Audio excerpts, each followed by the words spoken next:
Welcome to the 15th Hall of Fame dinner celebration. My name is Brian Curtin. I'm a 1968 graduate of Burlington High School, and I am honored to be your Master of Ceremonies this evening. I'd like to first begin by asking our Hall of Fame committee to stand, but I'd like to recognize the committee and all the special talents they have helped to make tonight's event special.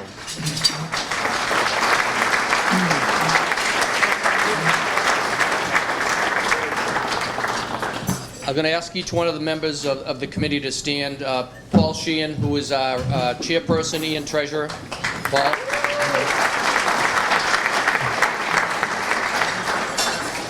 Martha Murphy Medstoff, who's our secretary. Martha.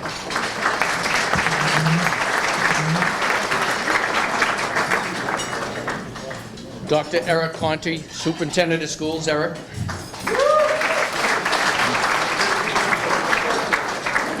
Mark Sullivan, our high school principal. Mark. Sean Hart, our athletic director.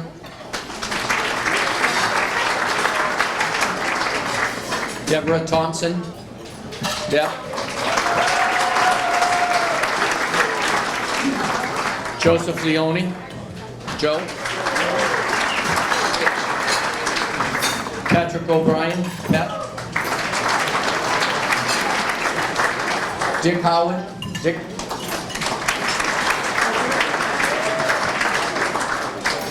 Michael Phelan. Mike was here, but he had to leave, so Mike had to leave early.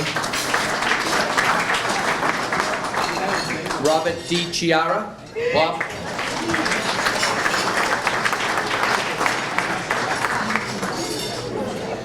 Karen Hubner Colandrelli, and Karen also had to leave this evening. Susan Turnquist.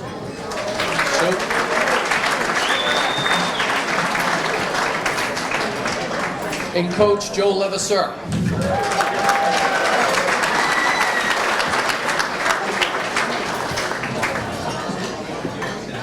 I would like to also personally acknowledge the unselfish work and extra hours of commitment of Paul Sheehan, Deb Thompson, and Joe Leone for the number of hours they put in.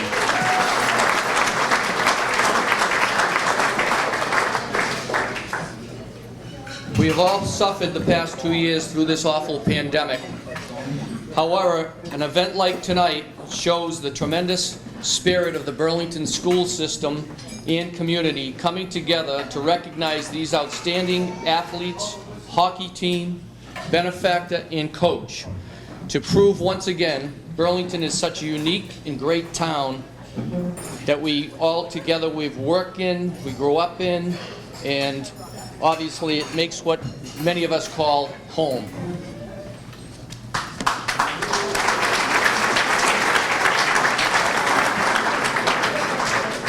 And with that, I'd like to introduce the school committee people.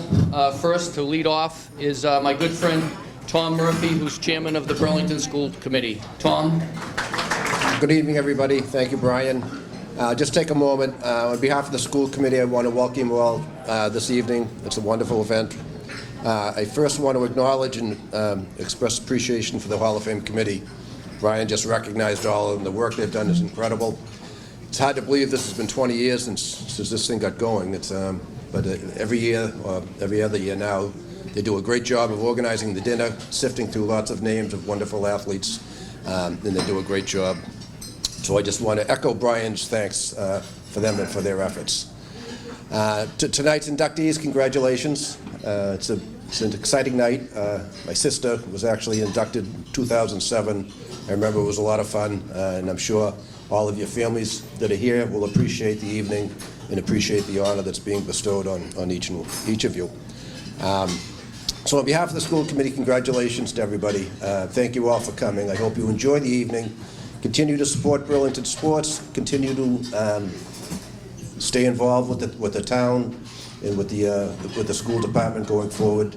Everybody benefits from that, and everybody will appreciate your efforts. So thank you for coming and enjoy the night. Next, I'd like to introduce our Superintendent of Schools, Eric Conti. It's an honor to be here tonight.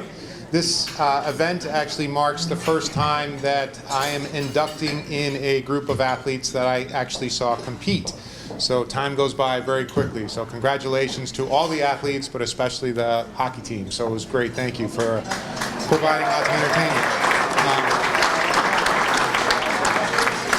I just wanted to say a couple words of thanks, and the group I wanted to thank are our athletes over the last 2 years have really been challenged, and want to thank the high school administration especially for making sure that our students still had the opportunity to compete. It's so important, and we had to make incredible modifications, and the kids are always so flexible, and they just did a great job. And I think a big reason why they did a great job is obviously because of their families that they came from, but I also think because of the athletes that preceded them, and that's all of you. So I think seeing your modeling of the sportsmanship behavior, putting the team first, really allowed our kids to thrive during difficult times. So thank you to all of you, and thank you for making it happen. Next, Mark Sullivan, principal of the Burlington High School. Mark. Thank you, Mr. Curtin, and thank you, Dr. Conti, for the positive feedback. We didn't get a whole lot of it the last year and a half, so that was nice. I'd like to just begin. One of my predecessors at Burlington High School, Mr. Al Perry, previous principal of Burlington High School in 2012, Hall of Fame inductee himself, passed away recently. So I'd like just for us to begin here with a moment of silence for him.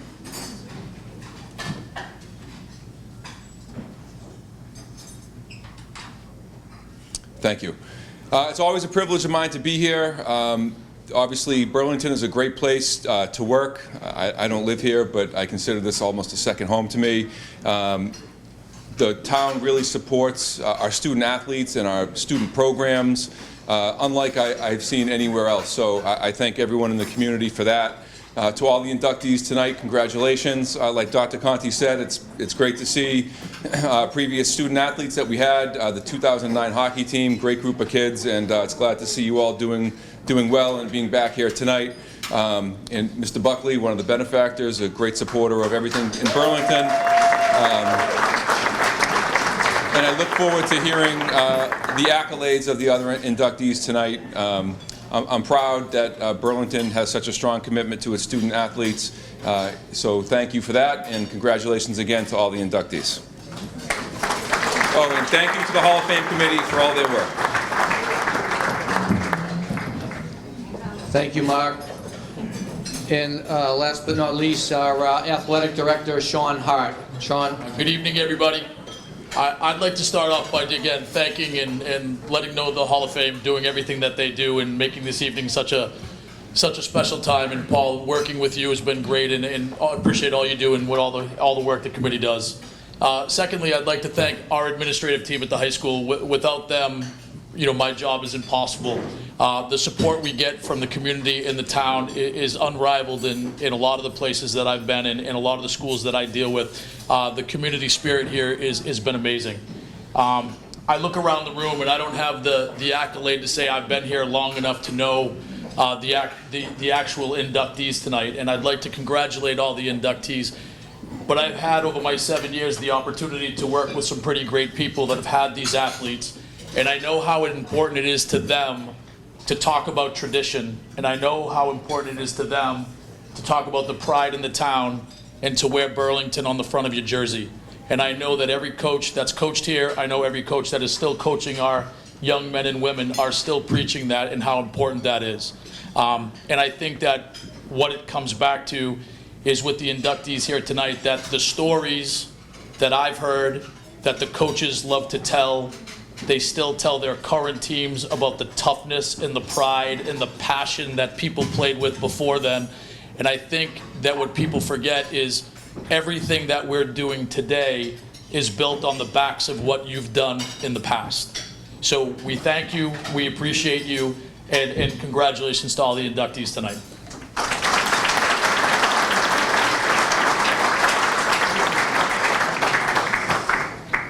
I just want to also mention that what's amazing in Burlington, in the school system, in the community, is the scholarships that are giving out annually to people continuing their education, both graduates and adult scholarships. The town gives out between $300,000 to $400,000 every year, which is unmatched by any community. So it's a great tribute to the town of Burlington and the school system for all the work they do. Thank you, Brian. Thank you.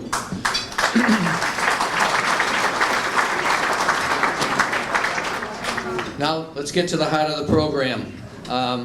The introduction of all the inductees, and I'd like to turn it over now to my committee member, Joe Leone, for that. So we're here tonight to honor these athletes, team, coach, and benefactor for the class of 2020, even though it's 2021. We all know what has caused us to be delayed a year, but let's be very thankful that we are actually able to be here tonight and spend some time honoring the accomplishments of all of these people. We are going to start the evening with 2008-2009 men's ice hockey team.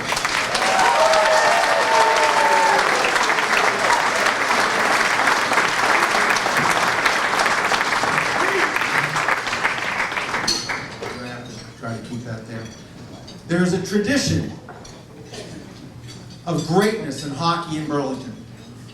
Ice hockey started at BHS in 1966. I was a sophomore. They were good right from the start. Coach Ed Cahoon and Bob Verrier had played on the national team. They knew what they were doing, and the kids loved them. The 67-68 team is in the Hall of Fame. Tonight, we honor the 2008-2009 team that was selected to play in the Super 8 tournament and got to the finals. Led by Coach Bob Concession, assistant coaches Barry Yaden and Steve Rowley, and captains Paul Concession, Brian Hannafin, and Paul Russo. They won the Middlesex League with a record of 15-2-1. Congratulations to the 2008-2009 men's hockey team and their coach, Bob Concession. I would like the team to come up as well, and the coaching staff.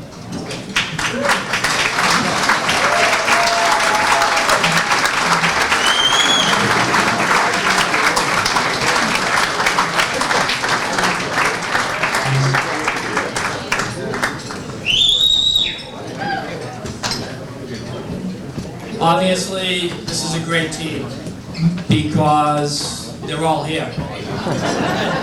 For sure. This was important to them and important to Burlington Ice Hockey Program.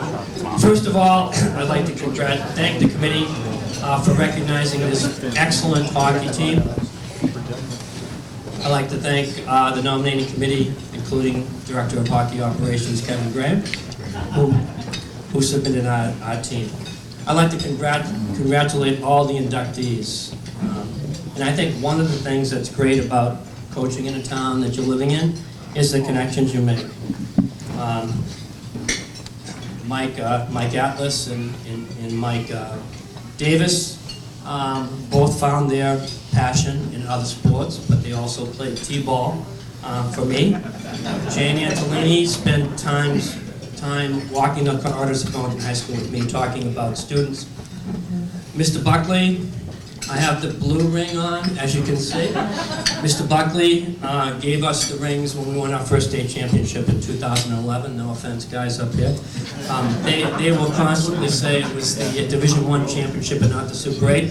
And Mr. Buckley made the mistake of saying, let's win it next year and I'll buy you new rings, okay? And we did. We won back-to-back champions and he bought another ring. Anne-Marie Yutkins Kenny was an All-American soccer player at Merrimack College. And I cannot believe she did that because she played for a high school soccer coach who knew nothing about soccer. That was me. Okay. But she did get smart. She married a Burlington High School hockey player, Brian Kenny. Ralph, I don't know where you are, Ralph D'Agostino. No, Ralph is probably in my generation. I didn't even know you were an athlete. I always knew you as Mike's dad. And also the guy who made the best tuna fish in Massachusetts. Danny Walsh, one of my favorite athletes, okay? Love to watch him play football, love to watch him play baseball, love to watch him pitch, be a quarterback. So Danny had hung around with the hockey players who were kind of hoodlums at the time. And Danny said to me, Coach, I'm going to try out for hockey. I'm going to try out. The day after the Super Bowl, on a Saturday, they played the Super Bowl. On Sunday, we had a special tryout for the football players. And I looked in the locker room, and Danny Walsh was sitting there with his shin guards on and skates. He said, I'm going to try out for hockey, Coach. I think his shin guards were on the outside of his socks. And then, Danny, we were in Ireland about a couple of years ago, and I saw these people downstairs in this pub that had Bruin shirts on, and I walked over, and I said, we're going to go down as we walk out, and it was Danny and Amanda, and they were getting engaged there. It's the connections that you make with these athletes that are really, really important. Sean O'Brien, I think I taught him in the 7th grade, or maybe he taught me in the 7th grade. I'm not really sure which one. Josh Woodbridge, I know I taught. All the people who were inducted, congratulations. I look out of all these people, and I can't help but notice that there's a couple of people missing, and I'm glad Mark mentioned Al Perry. Al Perry loved this event. He was always at this event. He loved the athletes in Burlington High School, many of whom are sitting out here, and he passed away in September, but also Linda Clement, who was really special to our athletic program.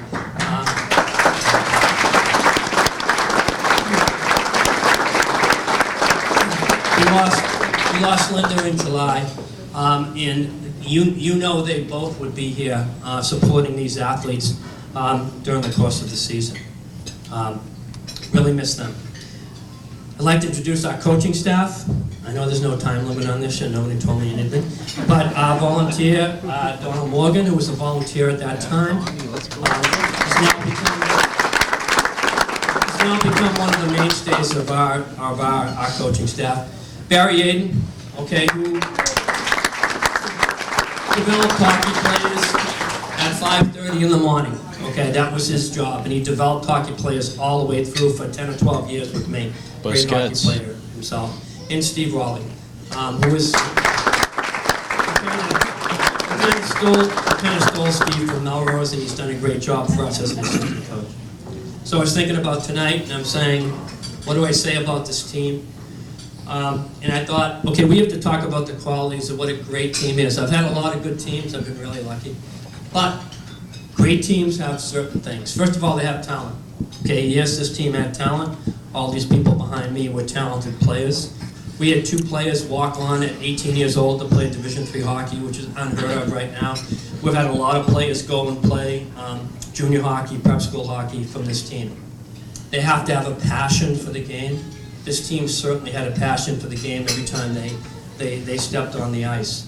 They have to have loyalty, and I think that that's one quality that seems to be lacking in some of our students right now, and I know there's some younger parents out there.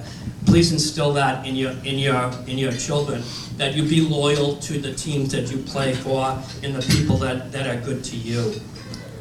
It's a fading quality in today's society. They have to be resilient. They have to be able to bounce back from defeats and problems. They have to have integrity, and this team, these people behind me have integrity. The quality of being honest, having strong moral principles, taking the individual quality and making it into one, that the team has that. That's the hardest part.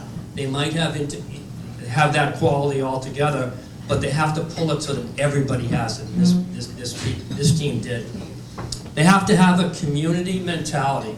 Okay, this team certainly had that. I think Dr. Conti, it was the first year that we went down to the elementary schools before we went into the garden with our game shirts on, and these kids really loved that, and it brought a great crowd to the garden that year.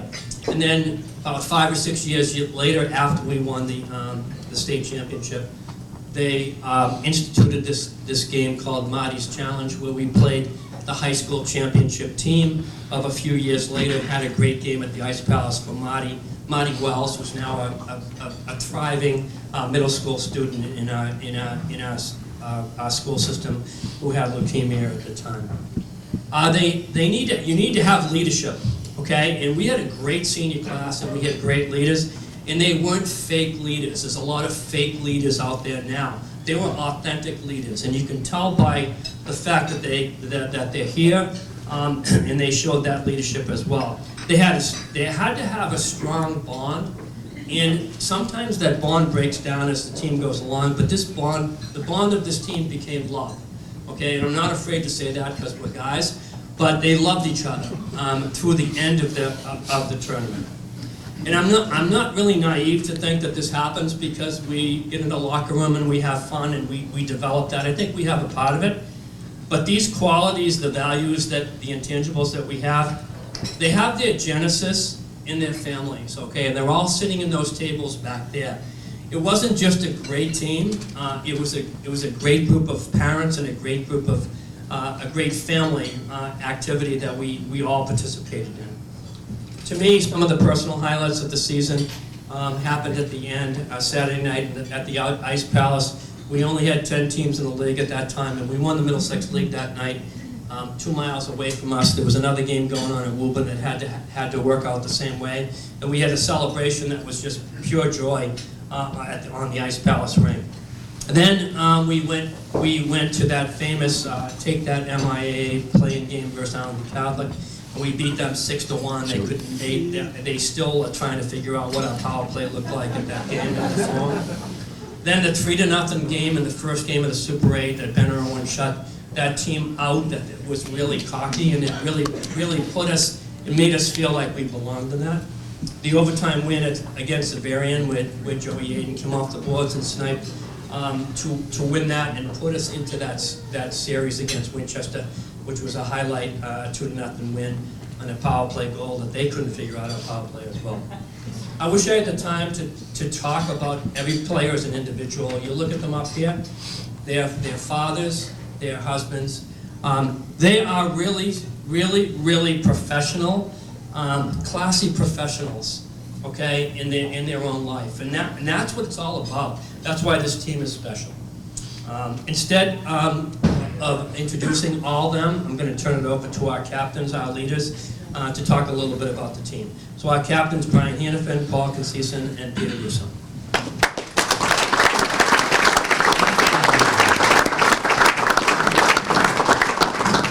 We'd first like to thank the Hall of Fame Committee for putting on a great night.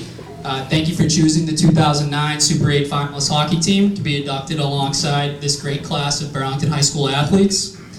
We were honored to hear the news a few years back that we got in, and now very fortunate that we're here together to celebrate.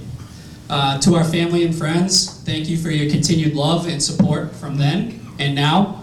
Looking at the turnout we have tonight, it shows what a true bond this team had and a community feel that we put together. Thank you to the coaching staff, Barry Yaden, Steve Raleigh, and Bob Conceição. Dad, it's pretty special that we can both share this moment together.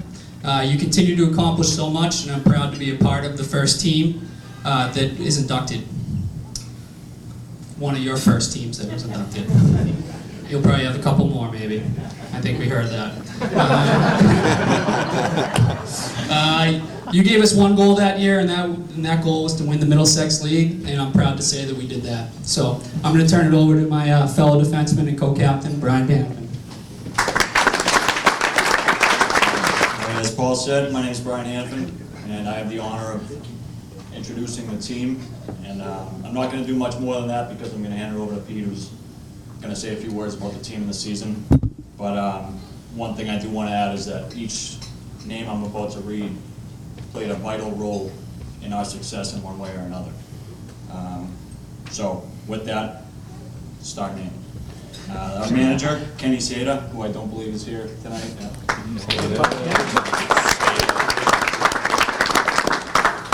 The goalies, Chris Russo.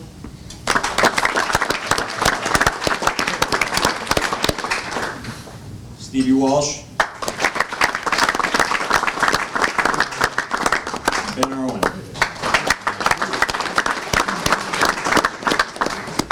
My fellow defenseman, Shane Matthews.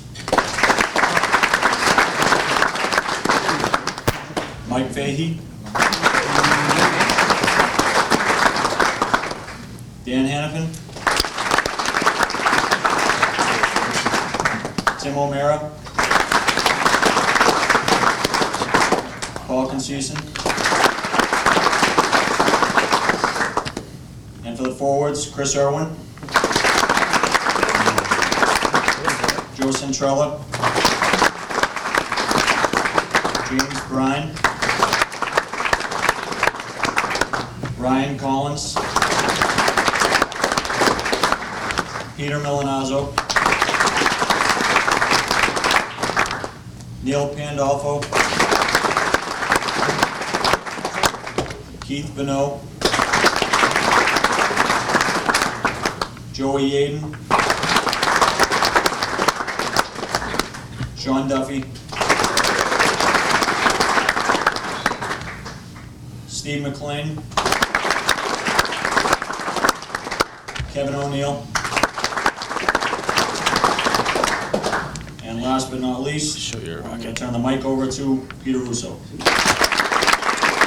So it's interesting, man, because we lost the first game of the year and the last game of the year. Usually if you're at a Hall of Fame ceremony, 11, 12 years later, you typically won some sort of championship. We didn't. And I think it's really interesting that we're here. We use a phrase, Ubuntu, which was received, right? So, from the Celtics, right? Yeah. Who responds? We just looked it up. Yeah. How do we use it?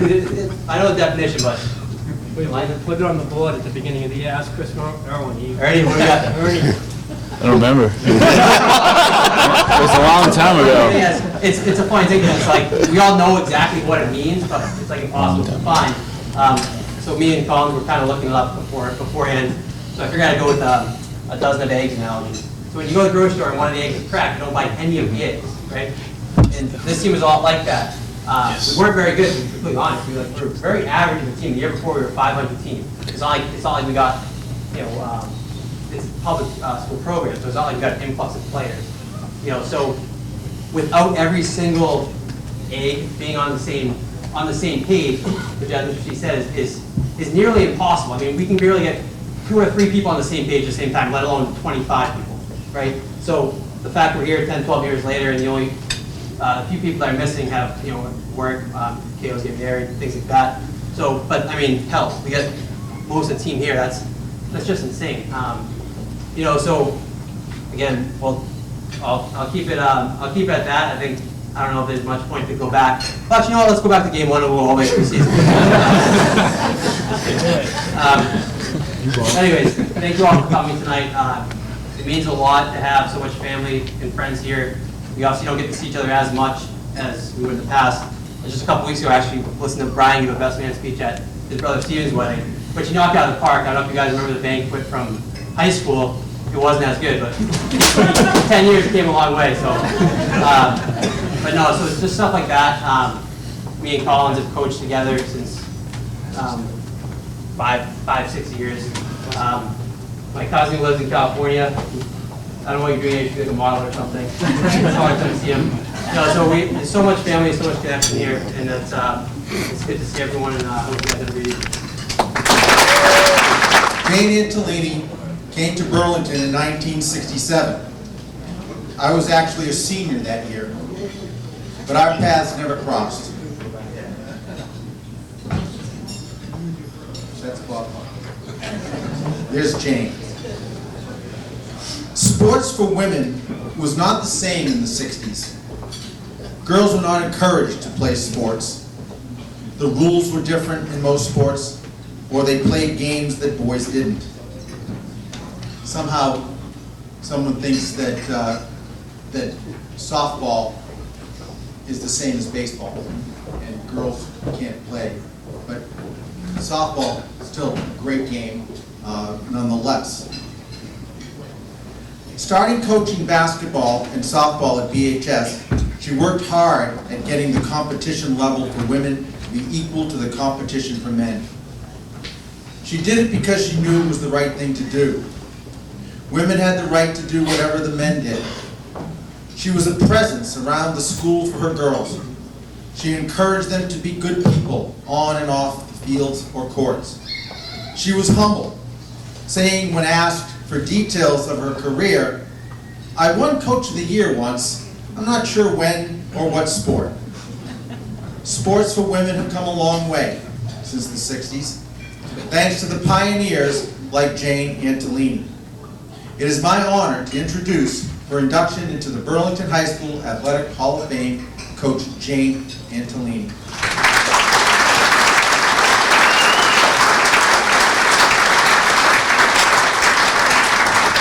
So Jane is unable to be here tonight, so accepting the award for her is Hall of Famer Ellen Cohen. Thank you, Joe. And thank you to the Hall of Fame committee. I'm honored to be here to accept this award on Coach Jane Antolini's behalf. I'm Ellen Cohen, class of '79, and I played softball for Coach Antolini. I'm joined by other former players and coaches this evening to support Jane's induction, including Hall of Famer Joanne Fogarty-Vino, who not only played for Coach Antolini, but was her JV softball coach. And tonight's inductee, Linda Larson-Nadolny. Congratulations, Linda. Hall of Fame athlete Cheryl Jackson Fogarty is here with her sister, Susan Jackson King, my classmate and soccer and track athlete. Hall of Famer Sharon Coughlin, whose basketball records probably hold to this day. Kathy McQuinn Cushman, scholar athlete like myself. And Hall of Famer Deb Thompson, member of the Hall of Fame committee, and some of our spouses, and my father, Joe Cohen.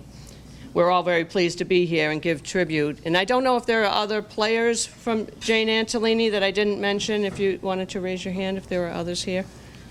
Great.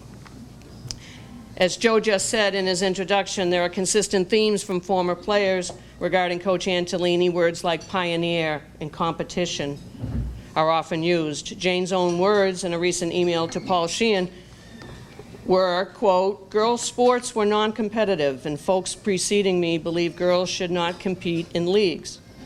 So Jane helped girls varsity softball and basketball enter the Merrimack League, and shortly thereafter moved to the Middlesex League."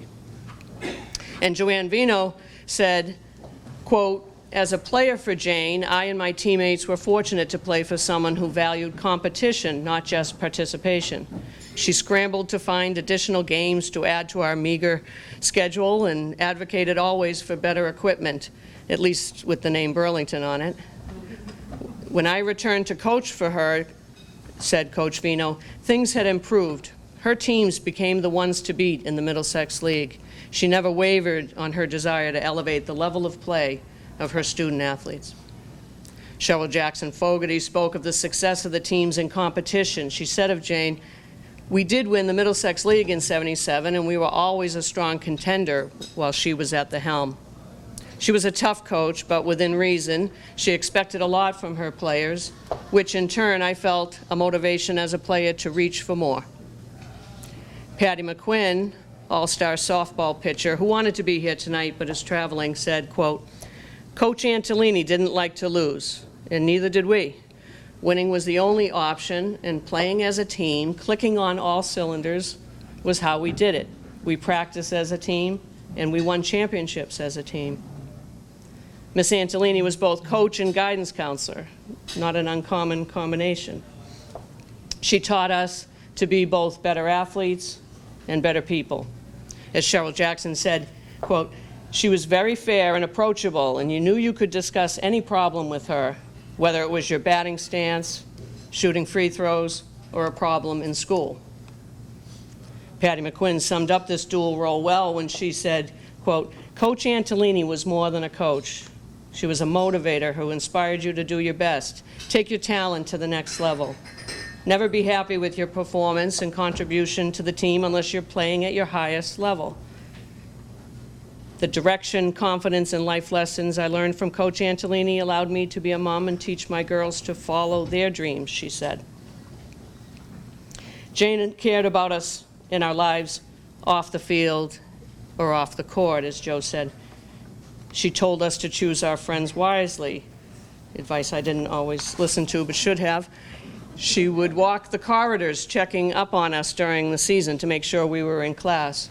And students responded back to her care for them by recognizing her as one of their favorites. In my yearbook for 1979, there were 6 Teacher Superstar Awards. And Jane won 2 of the 6. Most Understanding, along with Coach Jim Trentini, who we sadly lost on 9/11, and Most Popular, along with Mr. Ostroff. I asked Jane recently if there was anything she wanted to add to my remarks. She said, "It was a definite pleasure to deal with so many bright, committed, and talented athletes, 2 of whom joined me in coaching in later years, Joanne Vino and Ann Petrozello." And she added that the one thing she would have recognized had she been able to come tonight would be the loss of such former players as Patty Partridge and Donna Pomfret, and those of us here share in that loss. Thank you again to the Hall of Fame Committee for giving a coaching award to recognize the positive impact of coaches on young people. I'm sure there are a lot of coaches in this room tonight. How many people are now or have been a coach at some point? Yeah, a good number in the room. As we recognize Coach Jane Antolini, I recognize all of the coaches here tonight. Coaching is an honored role. You improve the lives of your players and help them grow as athletes and as people. I, along with my teammates here tonight, am grateful to Jane Antolini for all she's taught us. And so I'm honored to accept the 2020 BHS Hall of Fame Coaching Award on behalf of Coach Jane Antolini. Thank you. High school athletics was funded through the school budget, which was part of the town budget, which came from the taxes and from state money. It is very expensive to run an athletic program. Booster clubs were formed in many towns. Many teams eventually created their own booster clubs. But every once in a while, there would come along an individual or a family that felt the need to help in any way they could. Bob Buckley was one of those people for BHS, donating his money, his expertise, and in a very quiet and humble way behind the scenes, providing needed equipment and awards for deserving teams, like the rings for the hockey team, that otherwise would not have been received. We thank and honor him tonight by inducting him into the Burlington High School Athletic Hall of Fame. Congratulations, Bob Buckley. Thank you very much to the Hall of Fame Committee, and I'd like to accept this on behalf of my team with my law partner, Mark Vaughn over there, Melissa Cushing, and 2 of the representatives from the firm that are here tonight. And I'm going to be brief because the last time I ad-libbed something, it cost me a whole new set of rings, because I said, what's the probability that they'll do it twice? But it also provided me with the best experience I've had in many years. You had a bus driver, Dottie.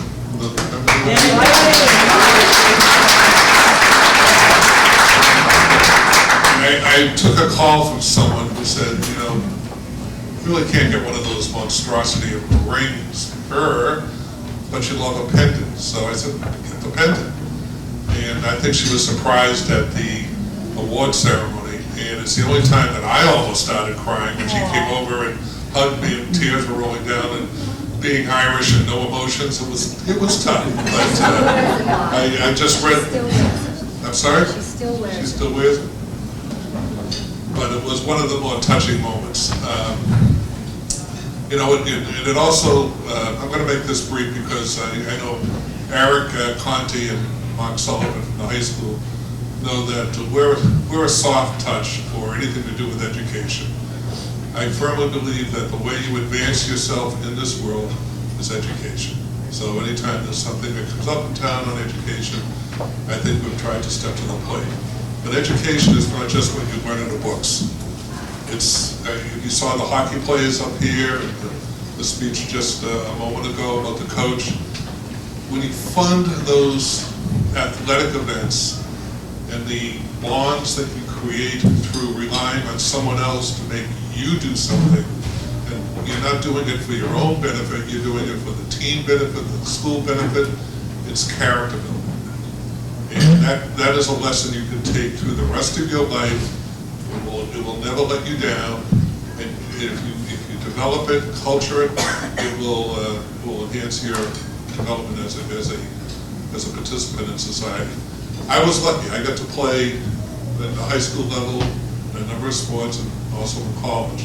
And it amazes me when I look back on my life and I look at Burlington. I did my undergrad at Dartmouth College up in New Hampshire. I used to take the bus back from Hanover, New Hampshire on holidays or vacations. And I used to see this building going up in the middle of Burlington, which I still refer to as the Baybank building. Little did I know that I would spend my adult life in that building. But those who have worked with me over the years, and those who I'm honored to have here this evening, good friends and mentors, know that you don't do it alone.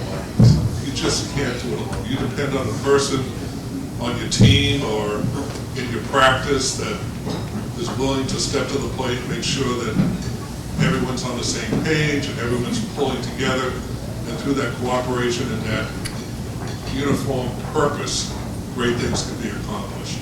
I try to instill that in my kids. I try to instill it in the people that I work with. No one's afraid, right, Melissa, to come in and tell me that I don't know what I'm talking about. But through that, I think it's been a great ride. It's been a great ride. And I know some of the people here. Remember one of my mentors, Harold DeLon, who taught me very early that you have to give back to the community. And I firmly believe that. It's rewarding. We try to do it in a quiet way. I'm not comfortable with the recognition because it's not about us, it's about the students, the athletes. The only thing I think I did at one of the ring ceremonies, I had 2 questions, or 2 requests. One is, I made them all ask their parents to stand up and recognize the sacrifices that the parents made to get them to where they are. And the second was to carry it forward. Don't forget the lessons you've learned through the experience here. So, as I said, I'll make it, and I'm not buying any more rings.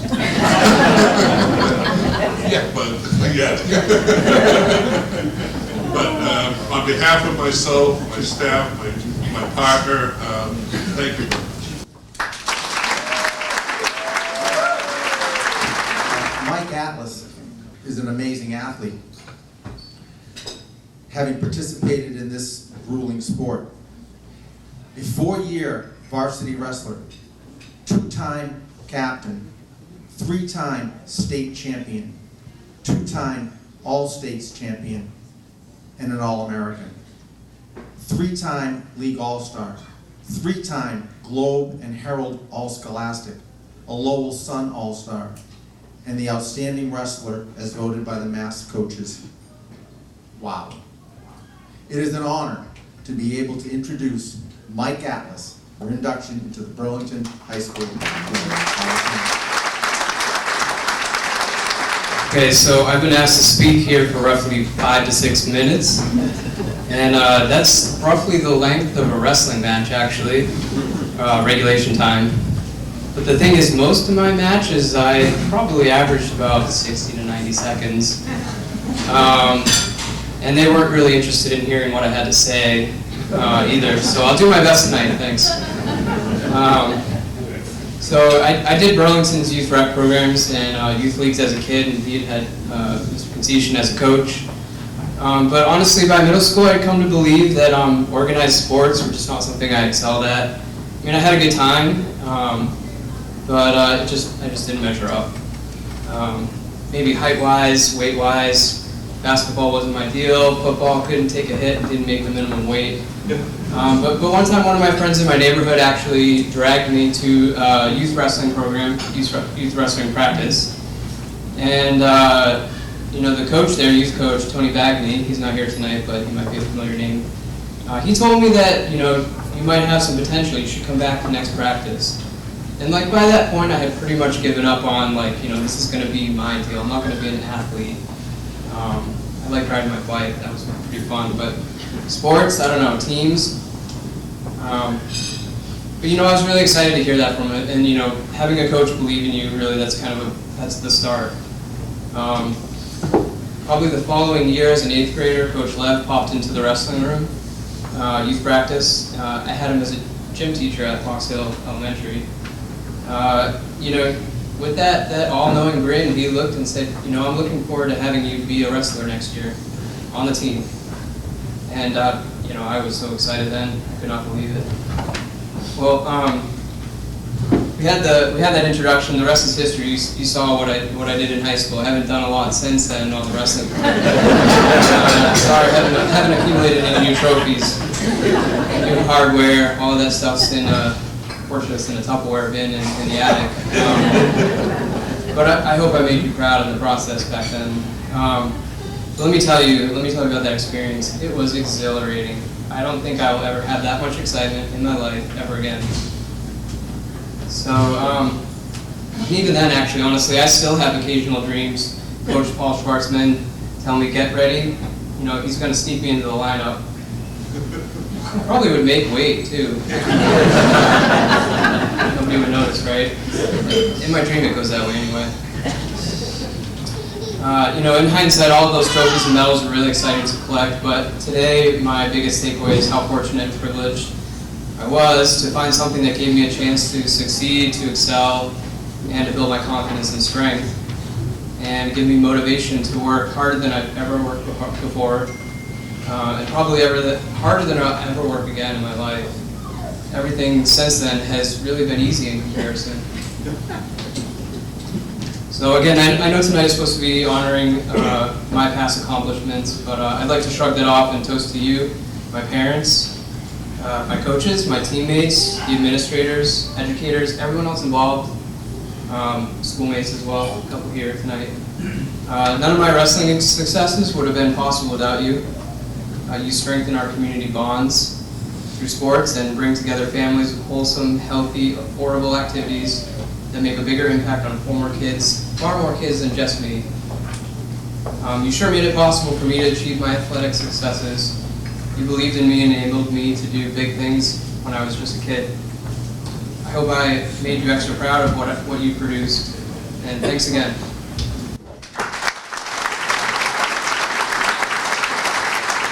There are a lot of people here tonight from the era of the late 60s and early 70s. 3 members of the committee are from the class of 68, 1 from the class of 69. Although there was not a lot of winning going on at that time, there was a lot of good athletes. Growing up in town, you looked up to the athletes that came before you, and you were also aware of the ones coming up behind you that might and probably should take your place. Ralph was a sophomore when I was a senior, and I am grateful to Coach Rose for sticking with me when Ralph was probably the better choice. He did get his chance, though, the next 2 seasons, and was obviously good at what he did, leading Burlington to 2 winning seasons and starting a trend of winning. Captain and MVP in his senior year, as well as League All-Star and honorable mention for All-Scholastic. It is my pleasure to introduce Ralph D'Agostino for induction into the Burlington High School Athletic Hall of Fame. Thanks to the Hall of Fame committee for electing me, and a special thanks to Mike Crocker, who nominated me. Michael passed away several years ago, and he was a dear friend of my brother's. You know, growing up in Burlington in the 60s was a little different than it is nowadays. I look back and I see all the relationships that I made, and a lot of my friends are still here. And my family, I have 4 generations here tonight, which really makes me happy.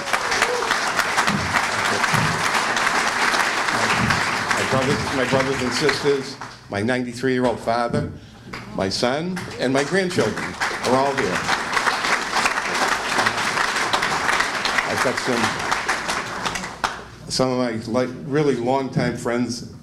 I look over to see Ed Schuler and Jimmy Lane, my former pro at Winchester Country Club. My golf partner for many years, Tom Kozlowski.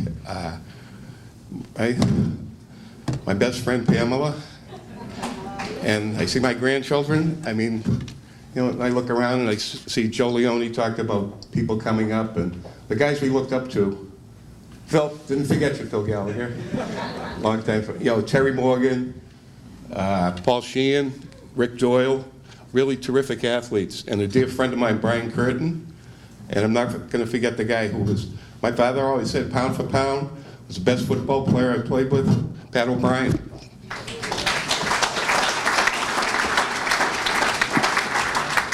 All right, I need some assistance here. I don't want to forget anybody. But I look at some of the facilities that we have in Burlington today, and it's just really heartwarming to see them. Joe will tell you, we used to walk up from the high school, which is the Marshall Simon School, up to the center school, the recreation building, up through the woods to practice every day. And it became fun. And by the end of the year, they allegedly fixed the football field at Marshall Simon's, and we were going to play Thanksgiving there, right, Joe? Oh, yeah. And we were practicing there one day, and Coach said to me, he says, how did you miss the guy in the left corner of the end zone?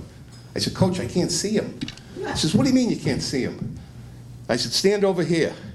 And the field was sloped like this. And the end zone went down. So it was great if you were running downhill, uphill. And that was our field. So it's really great when I drive by the high school or go to a game now and see nice turf fields and some great facilities. You know, lighted fields, more than one. It's really a pleasure. I'm not going to take up too much time because it's getting late. My grandkids have to go home, go to bed. But I want to, you know, I want to say a special thanks to two fellows here that I met when I first moved to Burlington, like the first day back in 1962. And that's Peter Gallinaro, who was a manager of many teams in high school.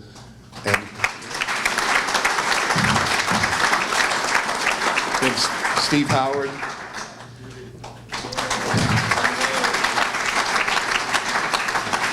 And closing, I just want to congratulate all the inductees tonight and past inductees. And I tell you, there's others that are more deserving, but none more appreciative than I am. Thank you. A recent popular song says, sometimes you need to lose somebody to find the one you really love. These words could also apply to things and activities. Getting cut from one sport may open the door to another sport that leads to the Hall of Fame. It did just that for Michael Davis. Cut from the basketball team, reluctantly tried out for track.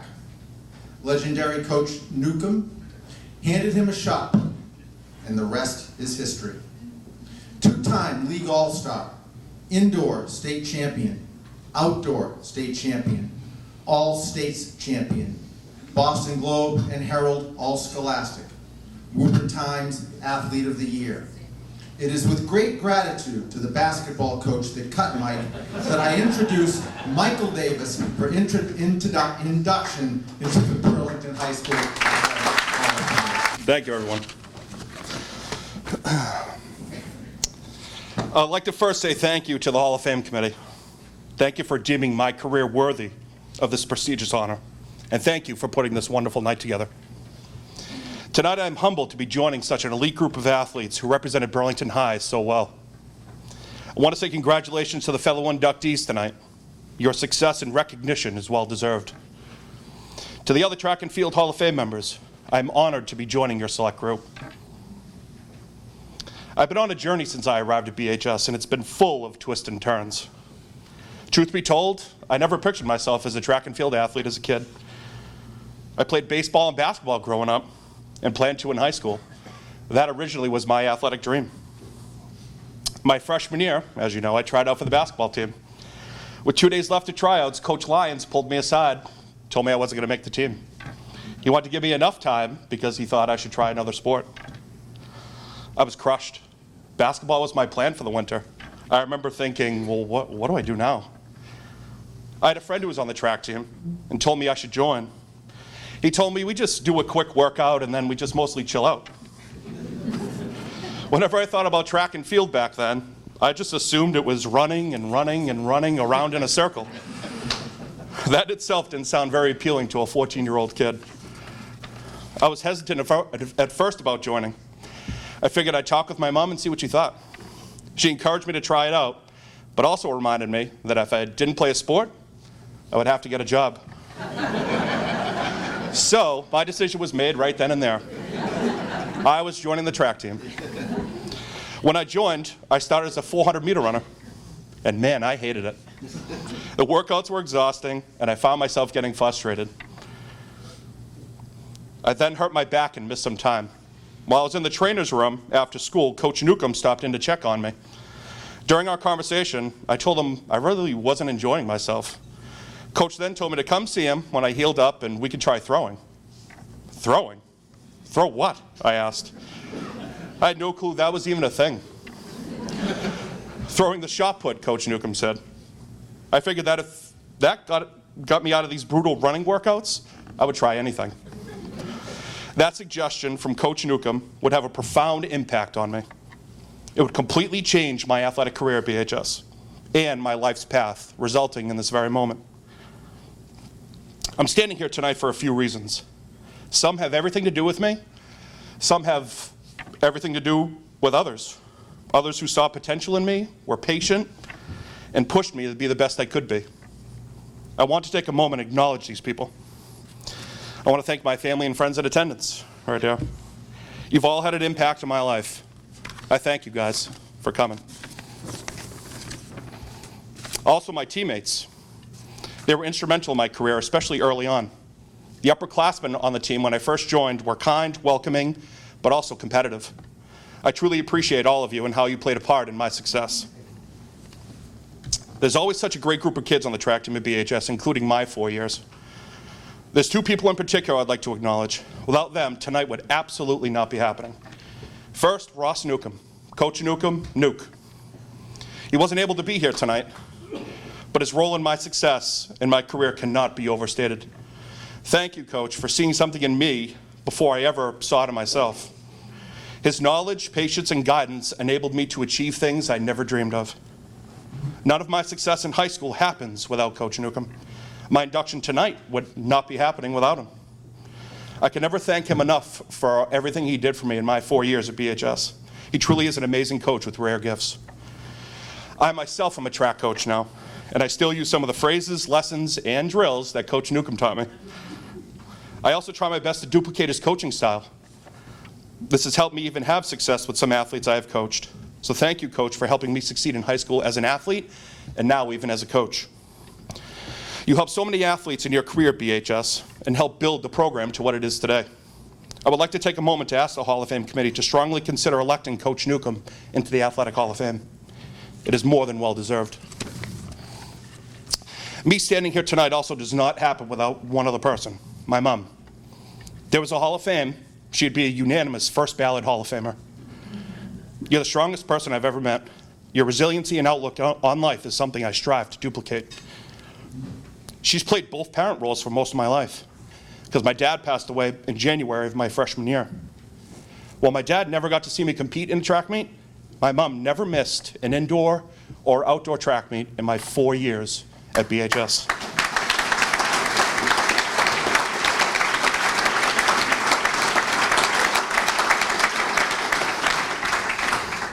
Same goes for when I competed in college at UMass Lowell.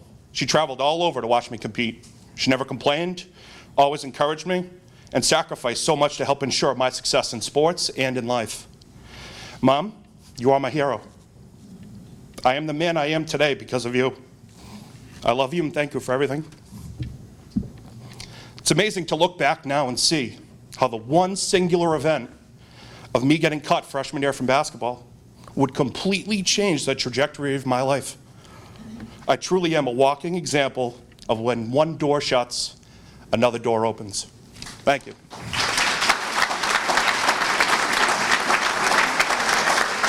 Growing up in a small town, there wasn't a lot to do. On a beautiful Saturday in the fall, however, if there was a home football game, that was where you were. On Thanksgiving Day, you were there or in Bedford. which also leads me to how excited I am that we're going back to playing Bedford on Thanksgiving Day. Playing Bedford on Thanksgiving Day.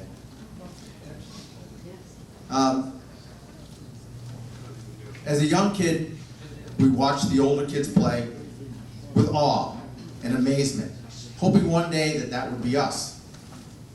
At halftime, gathering for some form of football in the grassy field behind the bleachers.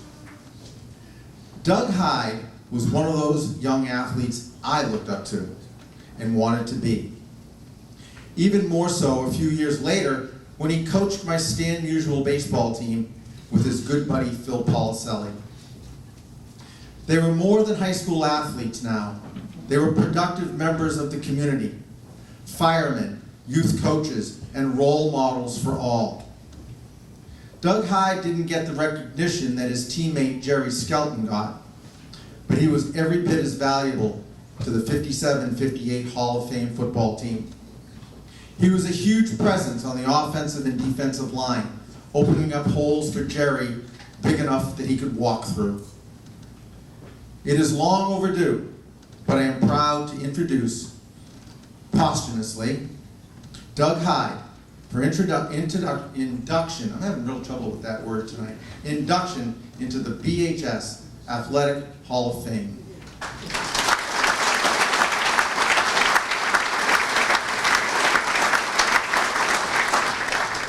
And unfortunately, no one from Doug's family, his daughter Marcia or son DJ, can be here due to COVID situations in both of their families. And so we accept the award for Doug and his family.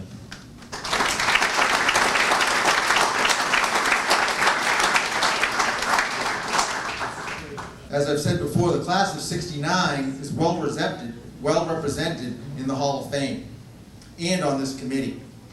Adding Linda Larson Nadolny to the group enhances it.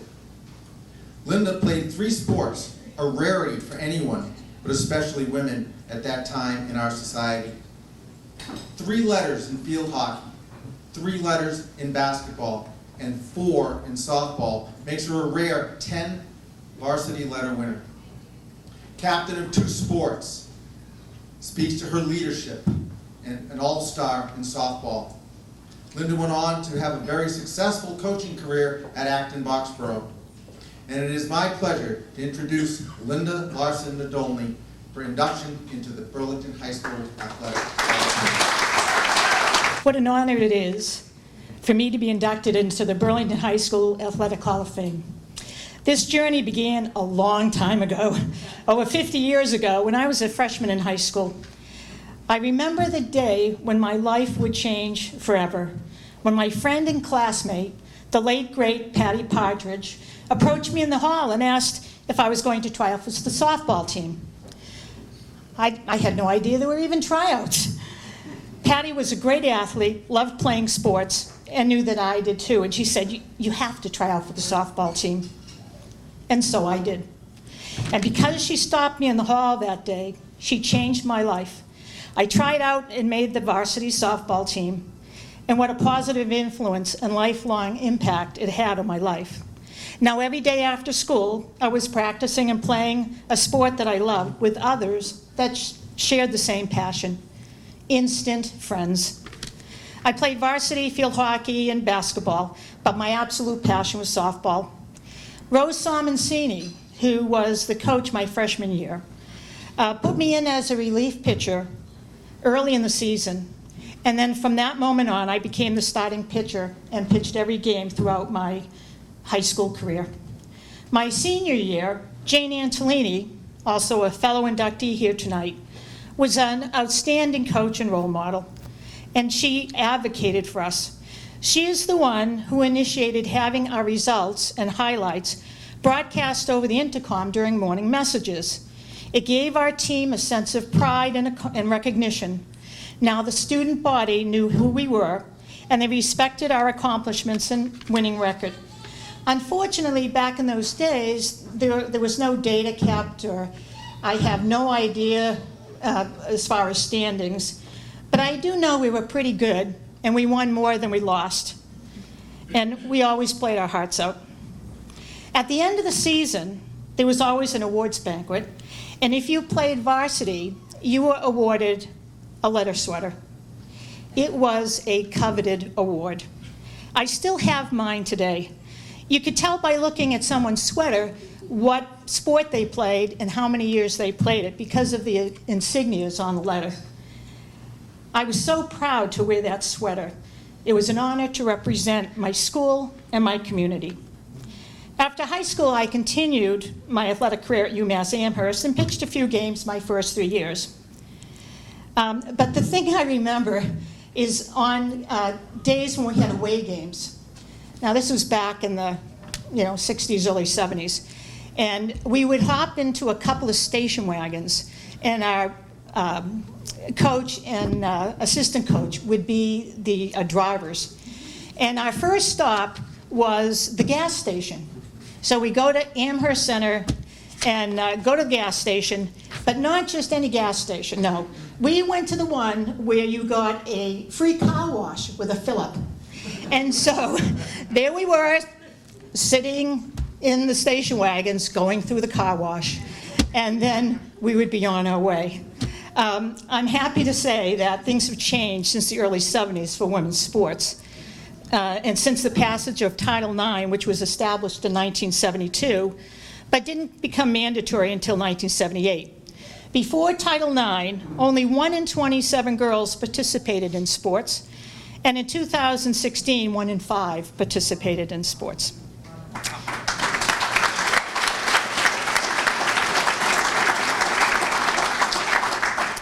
As all of you know here, the best part of being on a team is that you form close friendships and lasting memories with your teammates.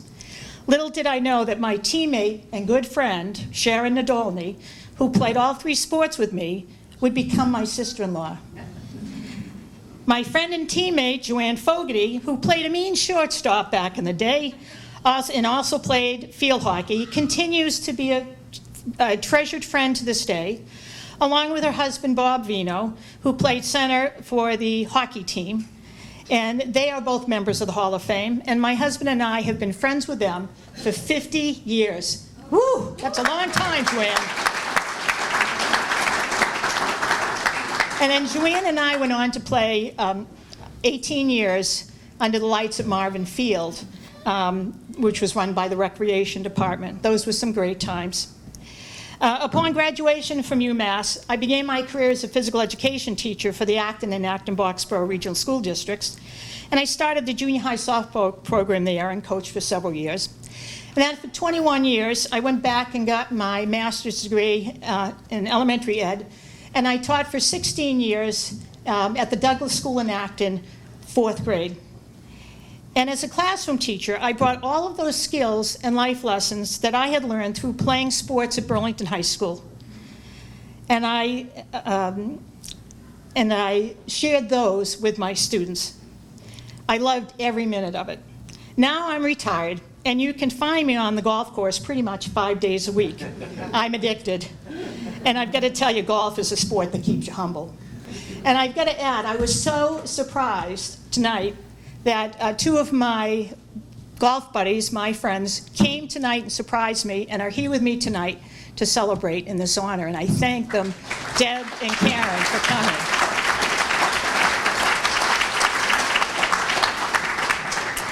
I would like to thank the Hall of Fame committee, especially Paul Sheehan, a fellow member and great athlete from the class of '69. Rosemary Howard Wagner, a Hall of Fame member herself, who nominated me. To my husband Steve and my daughter Lisa, and my parents, who always supported all of my athletic endeavors. For my brother Bob and his wife that came down to help celebrate this honor with me tonight. And all the people and former teammates and coaches who made this night possible for me. It's quite an honor. In closing, I would like to share a quote from Amy Poehler, certainly a well-known graduate of Burlington High School, who said, "Find a group of people who challenge you and inspire you. Spend a lot of time with them, and it will change your life forever." Thank you. Sean O'Brien comes from a very athletic family. Sisters Lynn, Leslie, and Lee were multiple letter winners at Burlington High School. Brother Steve is a member of the class of 2008 inductees to the Hall of Fame. 3 letters in football, playing for Hall of Fame coaches Bill O'Donnell and Joe Levasseur, and 3 in baseball, playing for Hall of Fame coach Jim Curtin, and 2 in basketball. His teams had great success. Football, defeating Walpole, the defending Super Bowl champs, and Melrose, an eventual Super Bowl team. In baseball, winning 2 league championships and defeating Tom Glavine in the state tournament. After graduating as a senior athlete of the year, he went to the University of Maine, where he walked on and made the team and played in a national championship tournament game. It is my privilege to introduce Sean O'Brien for induction into the Burlington High School Athletic Hall of Fame. What a night. Big surprise for me tonight. Blown away that I'm in front of everybody here tonight. Thanks, Joe, for the intro. Kind of sounds like I wrote it. Right? What do you think? I think you did. I did write that. Leading up to tonight, I sat down numerous times to get my thoughts. I'm a procrastinator, and over the last month or so, friends and family, have you got your speech done? Have you done it? No, I haven't. I got it. Don't worry about it. I can do this. Up until just recently, I finally sat down numerous times and tried to get some thoughts together, and I kept coming back to 3 things, 3 elements. So I figured that's what my speech is going to be. I'm 56 years old. I'm a lucky guy. Why am I lucky? Fame, fortune, accolades, nope, can't claim much to that. But I played sports growing up. Most of us here did. From the time my first memory to last month, I played in an old man baseball league. I've been playing sports forever. I'm lucky for that. Because I played sports along the way, the relationships and friendships that I've gathered have been constant. It's an enormous value to me in my life. I'm lucky for that. From the time I was a little boy, through high school, through college, 30s, 40s, 50s, it continues on because I play sports. The third reason why I'm lucky is obviously, for most of us, family, siblings, my mother and father. So for tonight, I've got a little bit of a theme that revolve around those 3 elements, so to speak.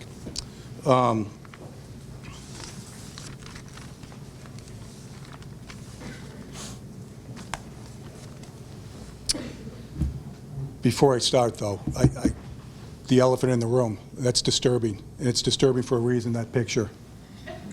Because I don't have many regrets in life. As I walked up and it's staring at me, I have one major regret. I can't duplicate that hairstyle. That's unbelievable. It's unbelievable. There's no doubt about it. But I can't turn back the clock. I remember that day. I'm an 80s guy, the early 80s. It's the golden age. Sal, where's my friend Sal? The 80s, the early 80s. The golden age of sports, BHS. Other people might maybe debate me on that, but no way. That hairstyle, that's indicative of that. Look at that. It's not a wig.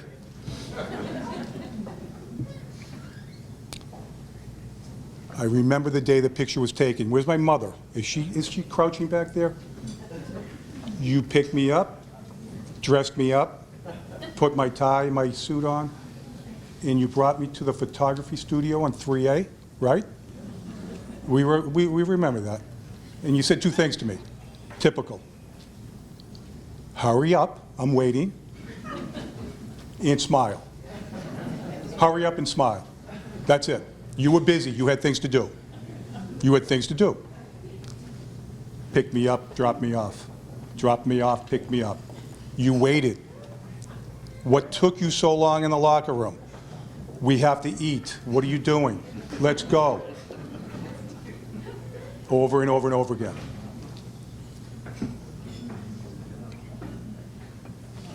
That's me in '83. Where are you? Stop. That's me in '83. Here I am now. I'm a Hall of Famer, Mom. Hall of Famer. What do you think? What do you think?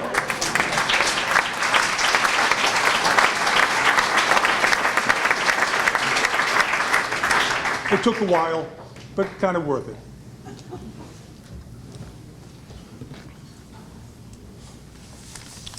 So I live in Andover and I work in Somerville. And I'm not a morning guy, and very rarely am I in traffic going to work. On February 6th, where's Paul? February 6th, 2020, I'm in bumper-to-bumper traffic, and I'm miserable. And my phone goes off. So what did I do? Like anybody who's in traffic and you're a responsible driver, I picked my phone up and I read it. Of course I did. And for transparency, and just to make sure this is not a tall tale, I picked my phone up, and there's a text message from me by someone by the name of Paul Sheehan. I don't know Paul. I met him tonight. But I know of Paul. So I picked it up and I read this. Sean, this is Paul Sheehan, chairman of the Burlington High School Athletic Hall of Fame. Your brother Steve, in the House, nominated you, and the committee voted you in. Congratulations. I usually call, but I believe you live in California, so I didn't want to call at an inconvenient time. This is important information. You'll understand in a second. If you would, please forward your email address, so on and so forth. I went from miserable to happy like that. So I continued with my driving, and I texted Paul back. Hello, Paul. This is quite a surprise. I had no idea that I had been nominated or voted in by the committee. I sincerely appreciate the induction. Now, I typically have a little bit of a sense of humor and self-deprecation, and I try to make light of the situation, and I texted back to Paul, are you sure you got the right Sean O'Brien?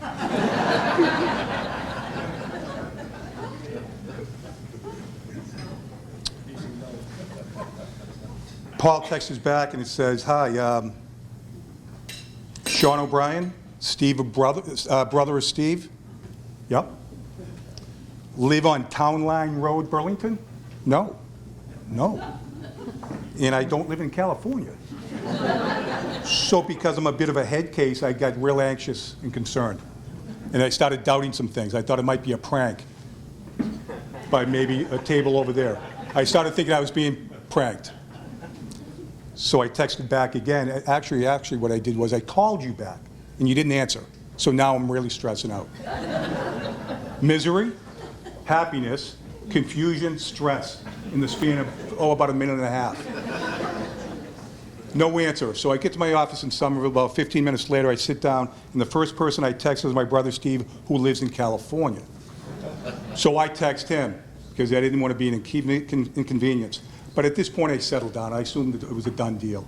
And so I leave a message to my brother Steve, and I say, hey, thank you very much. I'm blown away. I appreciate you nominating me. Never expected this. And this is great. Paul Sheehan just sent me a message, so on and so forth. Well, my brother doesn't call me back either. So in about an hour later, he calls me on the phone, and I pick it up. I know it's him, and I'm expecting some exuberance and some excitement. Hey, I didn't want to tell you. I couldn't tell you, and I'm glad. I'm glad I was able to get you nominated. Well, he doesn't say that. There's silence, and in a dour tone, he says, Sean, I don't know what's going on. I don't know what you're talking about because I didn't nominate you. Back to confusion, anxiety, and trepidation. And we talked back and forth. Why don't you call Paul Sheehan and find out? Well, thanks, Steve. I kind of already thought that through already. He's not answering the phone. Well, I don't know what to tell you. Okay, thanks for your help. We hang up. He says, you should probably call Mike Gerard, Hall of Fame in 2004. One of my best friends I grew up with and played sports forever with. I called Mike Gerard first, ring, what's going on? And I explained the same story. And he says, gee, I don't really know. Why don't you call Paul Sheehan? Thanks, Mike, for your input. I've already tried, right? And he says, you know what? This is funny. I ran into Bob DiChiara the other day at a restaurant. Bob DiChiara is part of the committee. And he said, Mike, I can't tell you, but a good friend of ours, he got nominated. He's going in. I'm not going to tell you who it is. It's too early. Real good friend of ours. Mike didn't think much of it at the time. During the conversation, it struck a chord. He said, you got to be in. You got to be in. Hey, you should call Bob DiChiara. So I called Bob DiChiara. Bob's done some work for me. Bob's a great photographer. He does websites. He does many things. Bob, I'm plugging you. Where are you? Bob, I told you I'd plug you. Anyway, I picked the phone up. He says, Obi, what's going on? I go, hey, I've got some issues. I'm a bit of a mess right now. I tell him the story. He says, don't worry about it, Obi. You're in. You're in. I go, Bob, how do you know? I nominated you, dummy. I'm the one who nominated you, right? I was blown away again. Back to happiness. I said, Bob, thanks a lot. I sincerely appreciate that. I never in my life expected it. I have many friends, my brother, other friends who are in the Hall of Fame, and I've always not been envious, but admired them because I've always been in their sphere throughout my life, and I've always admired them, and I appreciated them. I never in my life expected the call, so to speak. So, Bob, thank you. I appreciate it. You're the man.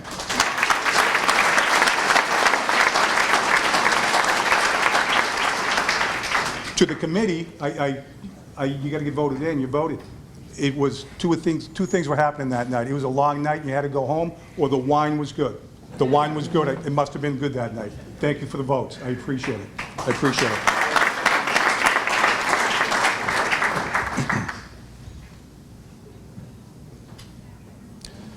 When you play sports, the adage of life is sports, it's a microcosm. Sports is life, it's a microcosm.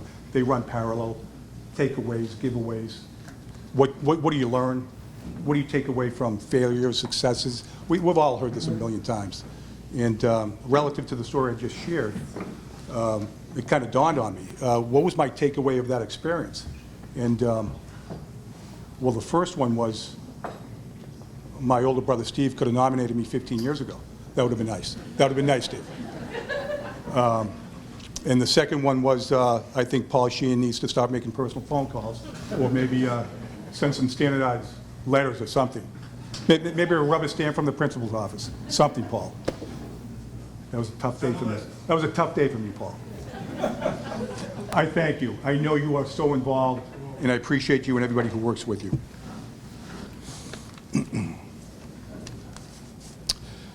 When I first started speaking, I mentioned what are the three things that came to mind when I started writing my speech. And one of the most valuable things for me is my friends that I've met as I've grown up. And I don't want to miss an opportunity. I can see most of them here and here and here. And I just want to make sure that they know how much I appreciate them. I've got a good table of people, my friends and my family. I've got two, table 11 and 12. It's great that you've shown up.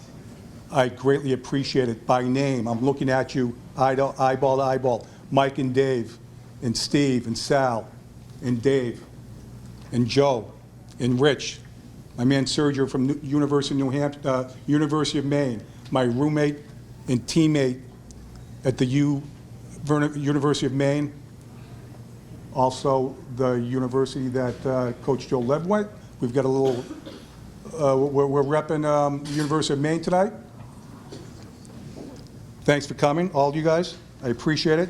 I think there might be a couple other people in here, Charlie Murphy and a few others, and if I forget anybody, I'll see you later on. But I wanted to make sure I acknowledge you guys, and thanks for coming out. I appreciate it. Greatly, greatly appreciate you guys coming. It's the reason why I'm a lucky guy. That's one of the reasons why I'm a lucky guy.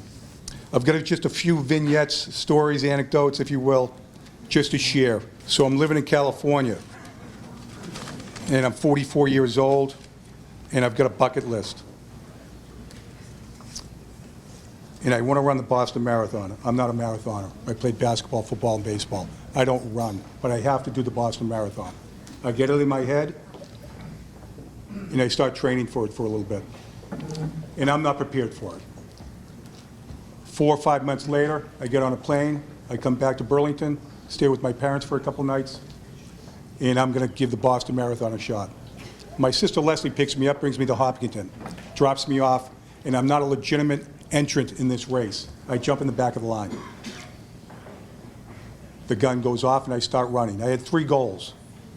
Finish in 4 hours, finish just by running, or just finish one way or another. Run, walk, crawl, one way or another. I'm going to get this done. At the halfway point, there's no way. I'm not getting 4 hours. It's okay. I get through Newton. I get through to the Heartbreak Hill aspect, and I'm done. My training allowed me to do about 15 miles. At this point, I'm at about 16. I'm at about 16, and I'm shot. And Heartbreak Hill is up ahead of me, and there it is. I'd never seen it before. I said, I'm not going to walk this thing. People were walking faster than I was running, but I got to the top of the hill, and I kept on running. And then I get down around Comm Ave past Fenway Park, and I'm on mile number 25. I'm a mile and a half out, and I was shot. I was done. I was done mentally and physically. Anybody who's done a marathon before, it's an emotional experience. Physically and mentally and emotionally, it's tough to describe. It really is. But at that point, I was done. And it was okay. 25 miles, not bad. And I was going to walk. And I convinced myself, it's okay, I'll walk the last mile and a half, and I'll finish this race. Where's Coach Joe Levasseur? Where are you? There you are. A voice in the sound of Coach Joe Levasseur jumped on my shoulder,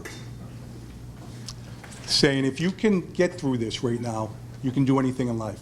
This is really hard, but if you can get through this, you'll be able to do anything. Let me digress. 1982, football field, Coach Joe Lev is my coach. We're doing a miserable conditioning period of sprints, whatever it might have been. It was borderline abuse. Not really, but close. It was miserable. And he was doing some coach speak that we're all familiar with. And part of the speech was, if you can get through this, you'll be able to get through anything in your life. This was teaching and coaching 101.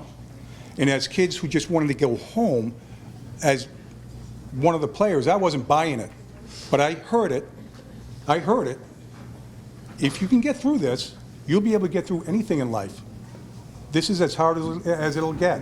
I didn't buy it, but something triggered in me. We got through it. I'm running the race. He's on my shoulder. He's on my shoulder. If you can get through this, you'll be fine. I got through it. You run down Comm Ave, you take a right on Hereford Street. Then you take a left on Boylston Street. Boylston opens up and the finish line is there. It's the greatest experience I've ever had in my life. It's outstanding. By the time I got to Boylston Street, after almost quitting, Boylston Street opened up. I looked like an Olympic athlete with the greatest stride ever. I was unbelievable. The crowd, the emotion brought me across the line. 5 minutes earlier, I was going to quit. Had I quit, I would have had to run that race again. I crossed the finish line because you run through the line. You run through the line. The second I stopped, my body seized up. I could barely walk. It was the greatest experience of my athletic career, and I started walking. I started walking because my parents were there, and my sisters were there. They said, we'll be there. We don't know where, but we'll be there. I kept walking, and there they were. They picked me up. They brought me home. The supportive family. It was one of the best days of my life.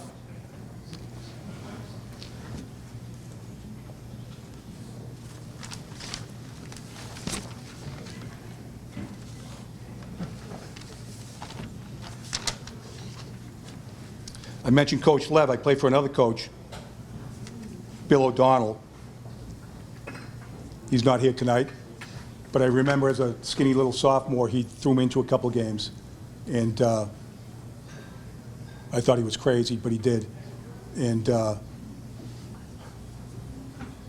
it let me think or know that probably I might be able to play a little bit. The following year, Coach Joe Lev takes over, and I'm a little bit of Swiss Army knife. Do whatever I'm asked to do. Run a little bit, throw a little bit, catch a little bit, kick, return kick, so on and so forth. I see Sean Mcguire in the crowd right now. I didn't see you earlier. There you are. The reason why I was doing a little bit of everything that year was because he was the quarterback and I wanted to be the quarterback, and I couldn't beat him out. He's a former Hall of Famer as well. You were my nemesis, but I waited till you left, and then I became the quarterback. My senior year, we had a pretty decent team. And in the bio, in the intro, it was mentioned that we played Melrose High School. Melrose was a great team. We were okay. And a little bit of humble brag here. It's my only one for the night. Coach Joe Levin and I talked about it tonight. They were going to beat us. We were up. We were leading. They were going to beat us, but it was 7-6, and we had the ball late in the fourth quarter. And typically we had a pretty strong running game. And the call in that situation was, give the ball to Ricky. He'll get the 1 yard. We'll run out the clock. Instead, the call came down from the press box. Joe Lev transferred it to me, and he says, do the action pass. Do the action pass. That means fake it to Ricky, take a step back and loft it over the middle to Lenny McNeil. He'll catch it. That's what we're going to do. We did it that day. The biggest upset of the year, probably of 10 years, but it was the faith of a coaching staff that was so impressive that I'll always remember, because nobody in the stadium thought we were going to do that. So to Coach Joe Lev, thank you for the words. Thank you for being the voice on my shoulder throughout the course of my life. When things are hard, it's okay. Suck it up. You'll get through it. You'll get through it, and that's kind of back to the life is sports and sports is in life. It kind of plays into that theme. You said those words. I know you said those words, and they're with me as I stand here today. I played for Coach Tom Imbriglio for a couple years.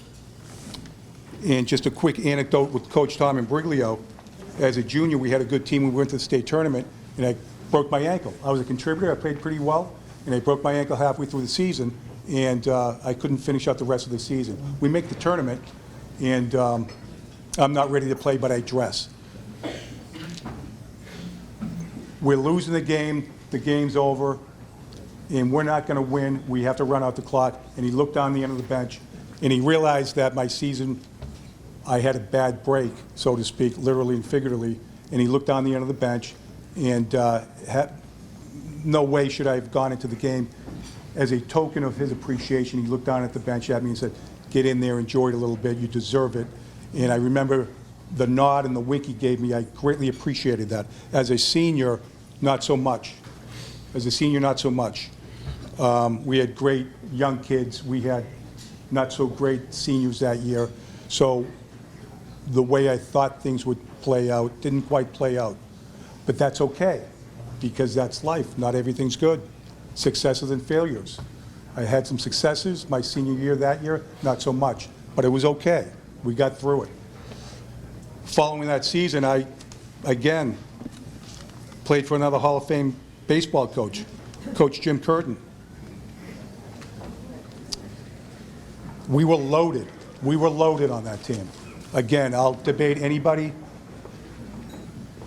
about our senior team that year. We had players who went to the professional ranks in Major League Baseball. We had a player who went to the minor league baseball. We had players who played college ball. We were loaded. We were able to make it to the state semifinals against Tom Glavine, Bill Rickham, Mass, who's a Hall of Famer. We knocked out Tom Glavine. Pretty impressive feat. They had no business being on the field with us. However, we lost that day. I struck out 3 times. Had a tough day.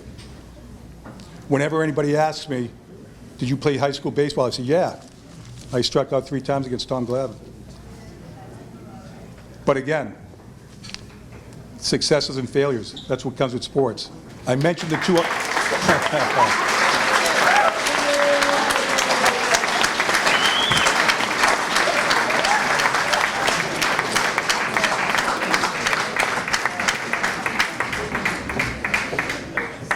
My final little story, and it's important to me.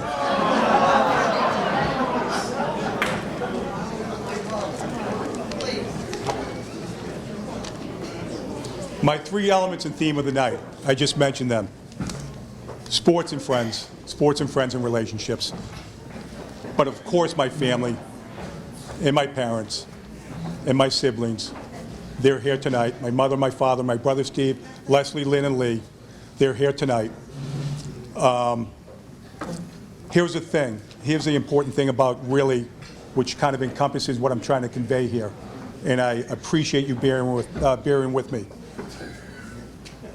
Back to the marathon story. Coach Lev. Coach Lev.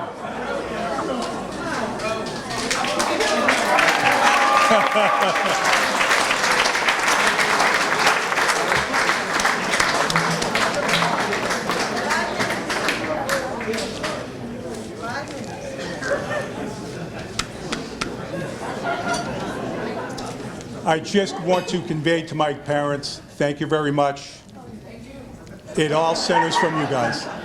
Everything to this point centers from you guys, and I greatly appreciate everything. And thank you very much. I appreciate it. 3-year starter in football, 2-time league all-star, all scholastic.